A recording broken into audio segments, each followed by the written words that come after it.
है अगर गुरुवर का सानिध्य पाना तो विद्यासागर.गुरु पर जरूर आना। दिव्य है। अहिंसा परमो धर्म की आचार्य गुरुवर श्री कुंद कुंद भगवान के आचार्य श्री ज्ञान सागर मुनि महाराज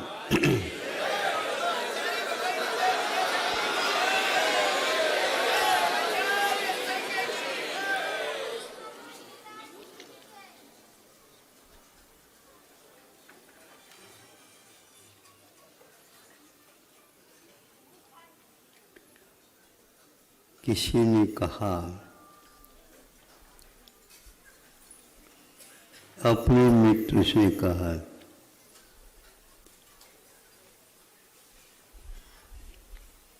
याद करो।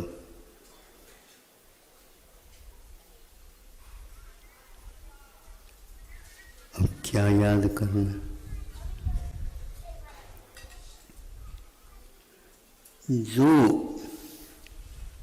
आपने सुना उसको याद करो, अथवा जिसको आपको सुनाया था उसको याद करो। और दो व्यक्तियों के बारे में संघर्ष हुआ था उसको याद करो। ये पूरी वही कथा भर जाएगा, फिर भी वह वही कथा क्या करें? याद करो। यह भी एक प्रकार से अकेले में याद करो तो और अच्छा रहेगा। सही सही भीतर से यहाँ तक आएगा सही, और यहाँ पर अभिव्यक्ति नहीं गलत होता है। तो जैसा घटा है उसको वैसा ही प्रस्तुत करिए। यह भी एक कर्म निर्जरा का अमोघ शस्त्र।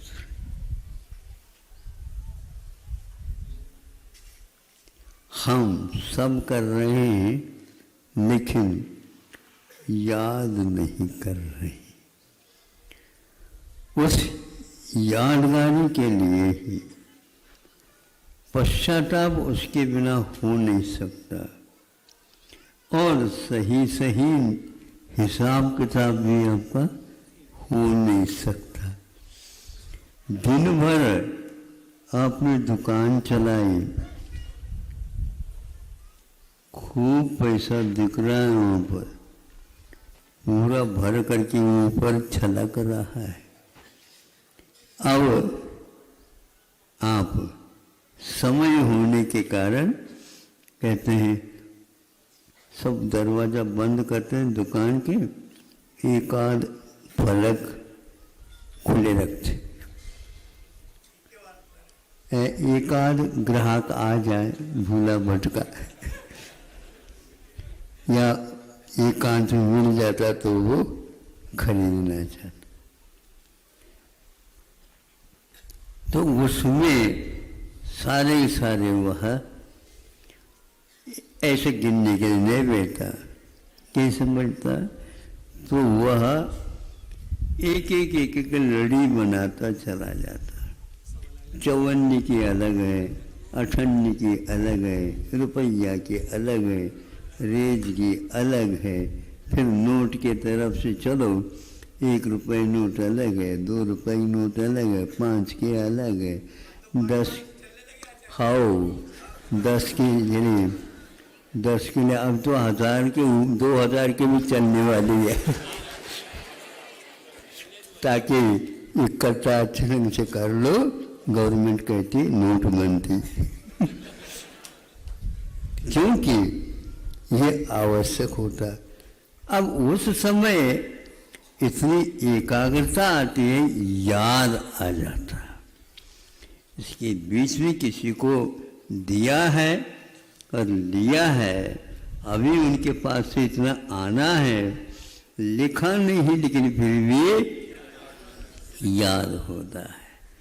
और कभी कभी लिख करके भूल जाते हैं तो यह पन्ना पलटा देते हैं, उस समय अरे उनसे तो हमने लिया ही नहीं, लिखा तो है यहाँ पर, हस्ताक्षर तो हमारे लगते हैं, अब तो भूलने लगा।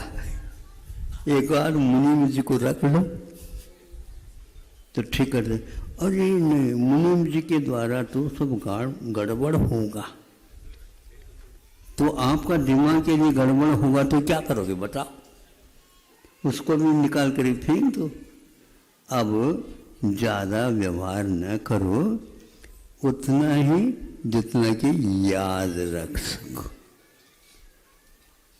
इसलिए कोई भी आप कार्य करो, ज़्यादा न करो, भोजन भी नहीं करो, ज़्यादा नहीं करो, ज़्यादा कम भी नहीं करना ठीक नहीं है, लेकिन ये तो याद रहता है। अधिक होने के उपरांत भी याद नहीं रहता कि कितने खाया।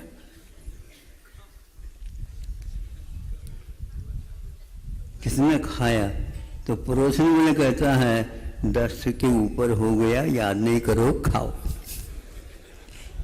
याद नहीं करो कह रहा है वो, क्योंकि अभी भूख है, तो वह तो कह रहा है, याद रख रहा है कि पेट क्या होगा। आप नहीं देख रहे, यह स्मृति, ये यादगारी मोक्ष मार्ग में बहुत काम करता है। इसलिए सुबह, मध्याह्न और शाम को पुनः उठते ही पहले सर्वप्रथम प्रतिक्रमण किया जाता है स्मृति मूलक। ऐसा नहीं वो तो खाना पूर्ति कर, नहीं, उसको भी बहुत अच्छे ढंग से रखते हैं, तो तब कहीं जाकर के दिवाली के समय पर शांति मिलती है। इतना हिसाब किताब बराबर हो गए, नहीं तो बराबर हो गया, गड़बड़ होता है तो भी वो भैया बराबर हो गया। कर्म सिद्धांत के अनुसार एक बात कहना चाहता हूँ, वह जो कुछ भी है कर्म,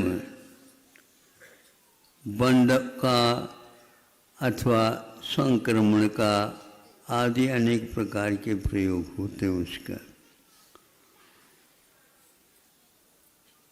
उसको जब लेते हैं तो उसका जो उदीर्ण होता है तो वो सही काम होता है, और उदय होता है तो वो सारा का सारा काम नहीं होता। क्योंकि जैसे कभी भैया ये ले तो ले लो, लेकिन उसको थोड़ा सा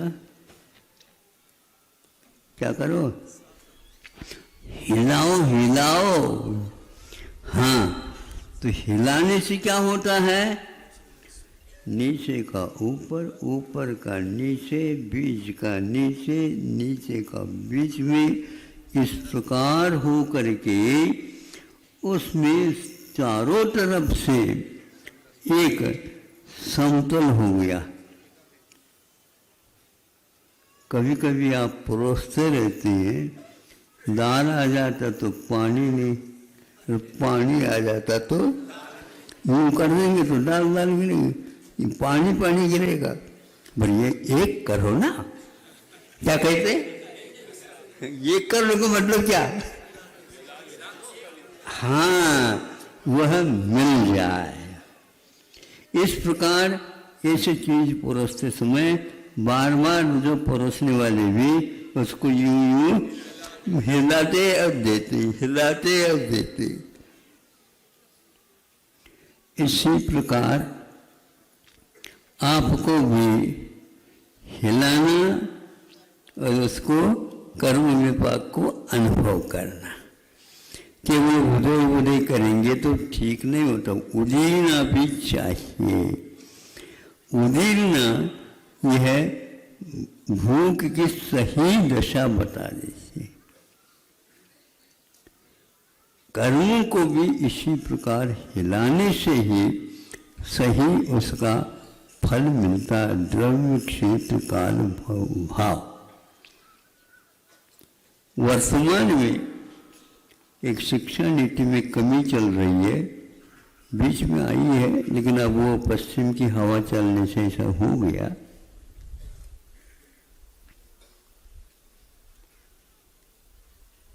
यदि पुनः उसका स्मरण आदि नहीं करते तो हानि होती। 6 महीने के लिए ही आपने कुछ पाठ्यक्रम रखा और उसको पूर्ण करके सेमेस्टर, क्या बोलते, सेमेस्टर, हाँ, पूर्ण हो गया, परीक्षा हो गई। अब 6 महीने से जो रह गया वो दूसरे भाग के अपेक्षा से हो गया। यहाँ पर बारीकी के साथ आप सोचिए, यहाँ पर याद नहीं किया जा रहा है, इसलिए ये उदाहरण सब दे दिया हमने। याद नहीं किया जा रहा मतलब 6 महीने तक जो कोई भी पाठ्यक्रम चला उसकी पुनरावृत्ति, उसका रिवाइज जिसको बोलते हैं, बुद्धि का विषय वह पुनः एक आध बार आ जाए। पहले शुरुआत में इसको उजड़ने बोलते थे हम। पुनरावृत्ति करो, बार बार उसको हिलाओ, बार बार अपनी बुद्धि का विषय बनाओ। इतने घंटों नहीं लगता, लेकिन एकदम विषय टच में आ जाता है, पकड़ में आता है, एक क्षण उतना ही पर्याप्त हो जाता है। याद आ गया और वही याद आया था, वही पेपर में आ गया। इस प्रकार 6 महीने के लिए मान लो पूर्ण कर दिया आपने, तो 1 वर्ष का वह 1 वर्ष की कक्षा नहीं मानी जाएगी। इसलिए आपको इस विद्यार्थी के लिए बार बार याद करने के लिए पुनरावृत्ति नहीं है, किंतु पुनः पुनः आवृत्ति है। पुनः पुनः आवृत्ति होने से उस किताब की आवृत्ति जितनी निकलती है उतनी ही लोकप्रियता हो जाती है और उसकी प्रतिष्ठा भी बढ़ जाती है। बुद्धि को शान पर लगाने के लिए बार बार लगाते रहिए तो धार बनी रहती है और काम होता जाता है। बिना धार के यदि किसी औजार को काम में लाते हो तो उससे काम अच्छा नहीं होता। इसी प्रकार उस बच्चे के जो बुद्धि है वो धारदार न बन करके 6 महीने को तो भूल ही गया। तो कक्षा 6 महीने की है जब 1 पूरे वर्ष की है, हमें बताओ। भाग भी हो किताब के तो 1 भाग पहले करते हैं, दूसरे भाग बाद में करते हो, किंतु दोनों भागों में से प्रश्न आएंगे तो वह मंज करके आता है तो निश्चित रूप से अपना गुणवत्ता जो है वह आपके सामने रखता है। गुणों में विकास करना चाहते हैं आप, बार बार उसको करिए। तो एक बार जो है आपने किसी फलक पर या दीवार पर चूने का पुताई कर दी, दिवाली की अपेक्षा से जैसे जैसे आपने पुताई कर दी वैसे वैसे वह धीरा तो लग रहा था, फिर बाद में मंदा होता गया। अरे भैया ये तो लगाया लेकिन कोई काम ही नहीं कर रहा। वो काम एकदम नहीं करेंगे, एक बार याद में रिवाइज इट, इसको पुनः आप करिए। एक हाथ और दे देता। अब तो बात समझ में आ गई। तो अब जो है सेमेस्टर की जगह है अब 3-3 बार करेंगे, तभी तो आप 2 बार करोगे। ये कोट और दे दो, फिर तो क्या साबुन से नहीं, और तो वह शीशम का जैसा बन जाएगा।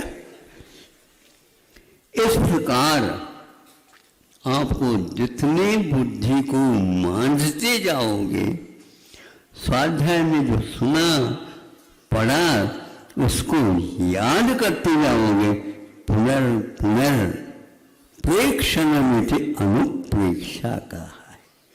अनुप्रेक्षा के लिए उन्होंने वैराग का साधन बताया, और पुनः पुनः अनुप्रेक्षा स्मरण करने से वह धर्मोपदेश के लिए भी कारण बन जाता है। और बिना किताब देखे बोलते चले जाते हैं गुरुजी, और वह सबके हृदय में सीधे सीधे पहुँचता चला जाता है।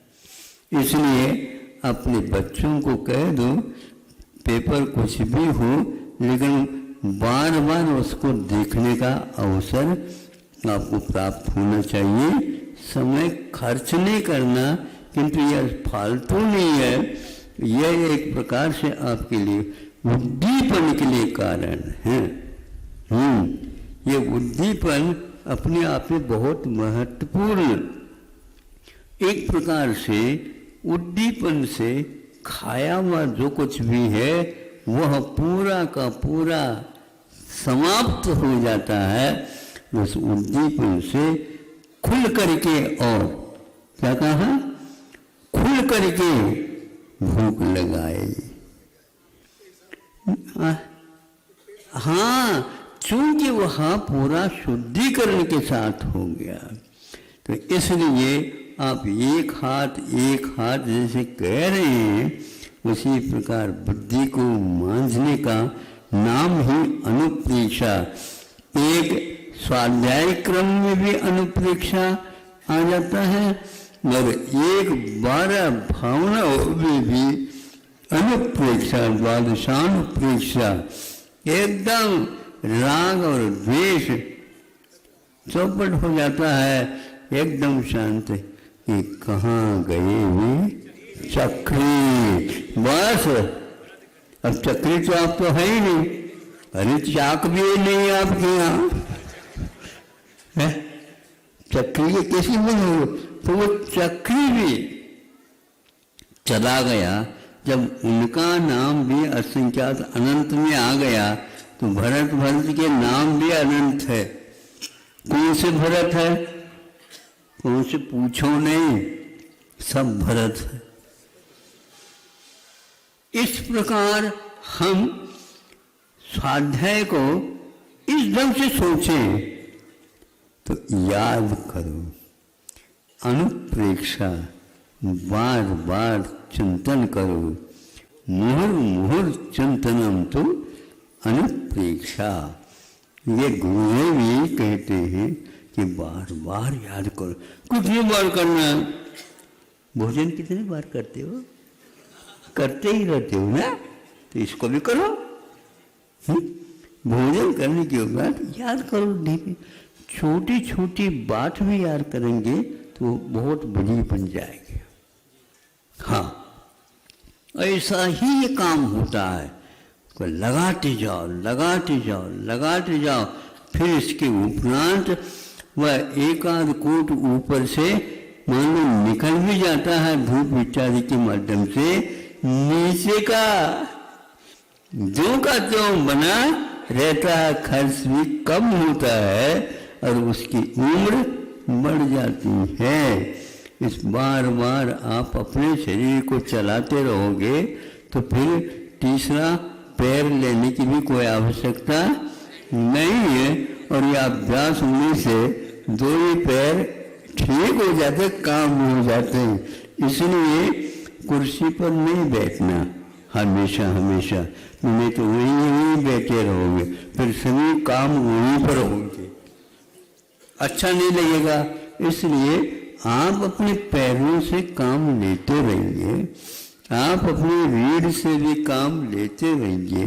महाराज बुढ़ापे में तो आराम कुर्सी आती है लेकिन ये ध्यान रखो, एक आध अपवाद अलग है, वही हमेशा करोगे तो वो भी वह अच्छा उसको लगेगा नहीं। थोड़े बहुत तो पाठे के ऊपर आप शयन करो, रीढ़ सीधी हो जाएगी तो अपने आप सर्वाइकल कल ही ठीक हो जाएगा। सर्वाइकल ऐसा इस प्रकार हमारे यहाँ 5 स्वाध्याय के अंग बताए, उसमें अनुप्रेक्षा जो बताया बहुत महत्वपूर्ण वह अंग है। इसी प्रकार आप लोगों को बच्चों के लिए भी एक कक्षा 1 साल में लेते हो तो उसमें परीक्षा भी एक बार ले लो और उसके रिविजन करवाओ, बार बार पुनरावृत्ति करवाओ तो पश्चाताप भी हो जाएगा। इतनी गलती हमारी हो गई, गलती सुधारने में आ जाएगी। इसलिए सही सही पाठ को निर्धारित करने के लिए बार बार देखने से संपादन भी बहुत अच्छा हो जाता है। फिर बार बार बर्बाद में आवश्यकता नहीं पड़ेगी। जब आप पढ़ाएंगे तो बार बार नहीं, एक ही बार में उसको समझ में आ जाएगा, क्योंकि आपको ही नहीं समझ में आता तो उसको क्या आने वाला है। कभी कभी ऐसा होता है गुरुजी को बाद में समझ में आ जाता तो फिर वह विद्यार्थी कब समझेगा? वो भी समझता है, ये क्रम है। इसलिए गुरु जी को भी बाद में समझ में आता है, हमको भी बाद में ही समझ में आना। यदि मान लो हमने पढ़ाए नहीं तो क्या होगा? समझ में ही नहीं आपने जीवन को। इसलिए ऐसा मत करो, किंतु उसको बार बार याद करो। अपने पूर्वजों को जो बार बार याद करता है तो उसकी दुकान अच्छी चलती है, जैसे हमारी। अहिंसा परमो धर्म की।